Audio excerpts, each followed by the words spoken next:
കോൺഗ്രസിനെ വെട്ടിലാക്കിക്കൊണ്ട് നിരവധി കോൺഗ്രസ് നേതാക്കൾ തന്നെ രംഗത്തെത്താറുണ്ട്.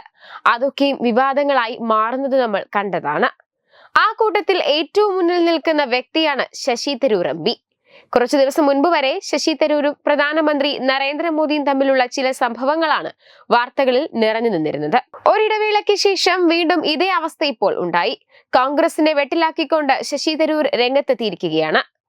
പ്രധാനമന്ത്രി നരേന്ദ്രമോദിയുടെ നയതന്ത്രജ്ഞതയെ പുകഴ്ത്തി ശശി തരൂർ എം പി. റഷ്യയ്ക്കും യുക്രൈനും ഒരേ സമയം സ്വീകാര്യനായ പ്രധാനമന്ത്രിയാണ് നരേന്ദ്രമോദിയെന്ന് തരൂർ അഭിപ്രായപ്പെട്ടു.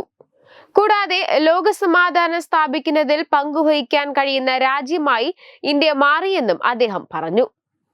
കേന്ദ്രത്തിനെതിരെ താൻ മുൻപ് ഉന്നയിച്ച വിമർശനം തെറ്റിപ്പോയെന്നും തരൂർ സമ്മതിച്ചു. ദില്ലിയിലെ റെയിൻസീന ഡയലോഗ് സംവാദത്തിലാണ് പരാമർശം. അതേസമയം ഇതാദ്യമായിട്ടല്ല ഇത്തരമൊരു സംഭവം ഉണ്ടായിരിക്കുന്നത്. പ്രധാനമന്ത്രി നരേന്ദ്രമോദിയുടെ US സന്ദർശനത്തെ ഏറെ പോസിറ്റീവായാണ് കാണുന്നതെന്ന് ശശി തരൂർ എം പി ഇതിനു മുൻപ് വ്യക്തമാക്കിയിരുന്നു. മോദിയുടെ അമേരിക്കൻ സന്ദർശനം പ്രതീക്ഷ നൽകുന്നതാണെന്ന് ശശി തരൂർ ഇതിനോടകം പറഞ്ഞിട്ടുണ്ട്. മോദിയുടെ US സന്ദർശനത്തിന്റെ ഫലപ്രാപ്തിയിൽ കോൺഗ്രസ് വലിയ സംശയം ഉന്നയിച്ചിരുന്നു.